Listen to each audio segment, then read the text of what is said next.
नमस्कार, घरगुती भोजन या चॅनेलमध्ये तुम्हा सर्वांचं अगदी मनापासून स्वागत आहे.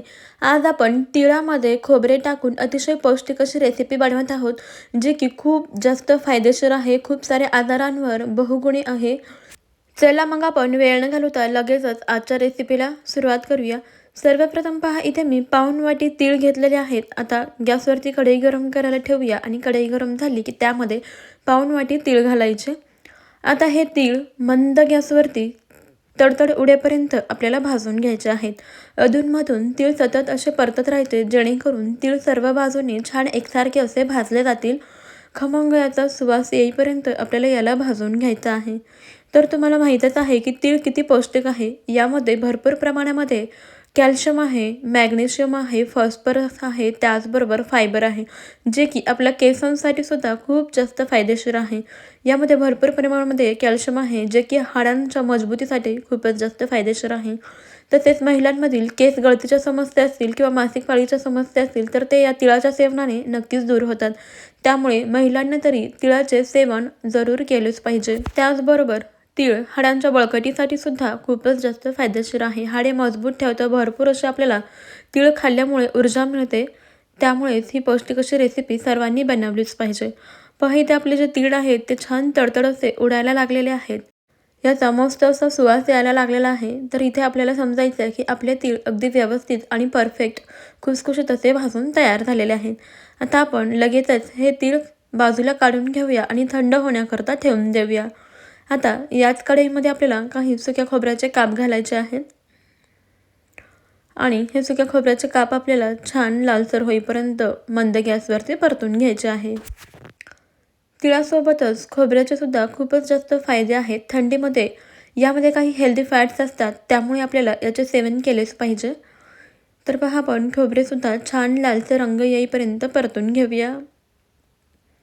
इथे तुम्ही पाहू शकता, खोबरं मस्त लालसर असं झालेलं आहे. याला रंग छान लालसर चॉकलेटी आलेला आहे.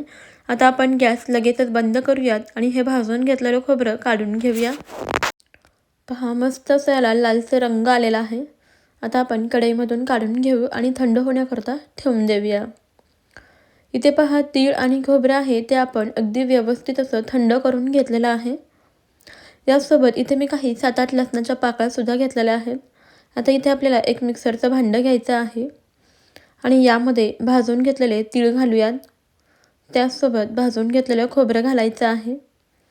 7-8 लसणाच्या पाकळ्या घालायच्या आणि 2 चमचे लाल तिखट घालूया. म्हणजेच आवडीप्रमाणे तुम्हाला जितकं कमी जास्त तिखट आवडतं त्यानुसार तिखटाचं प्रमाण ॲडजस्ट करू शकता.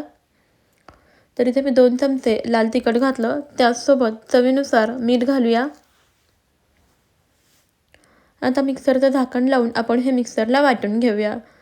तर आपण इथे तिळाची चटणी बनवतो आहे. तर चटणी बघा अशी जाडसर वाटून घ्यायची, जास्त बारीक पण नाही वाटायची. या स्वरूपाची आपण ही चटणी बनवून घेतलेली आहे. मिक्सर बंद चालू बंद चालू असं करत आपल्याला जाडसर अशी ही चटणी वाटून घ्यायची. पहा, मस्त आपली ते खमंग अशी तिळाची चटणी तयार झालेली आहे, जी की खूपच जास्त आरोग्यदायी आहे, फायदेशीर आहे. तुम्ही सुद्धा थंडीमध्ये नक्कीच तिळाची चटणी बनवून पहा.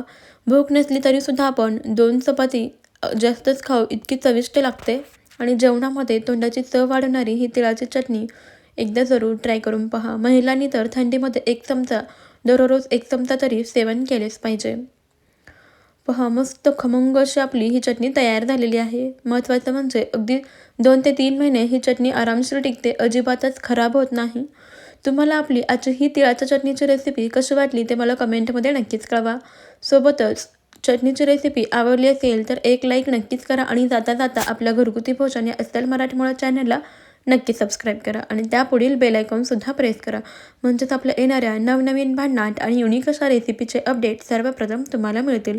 व्हिडिओ तुम्ही शेवटपर्यंत पाहिलात त्याबद्दल तुमचे खूप खूप धन्यवाद. भेटूया अशाच एका नवीन रेसिपीमध्ये. तोपर्यंत बाय.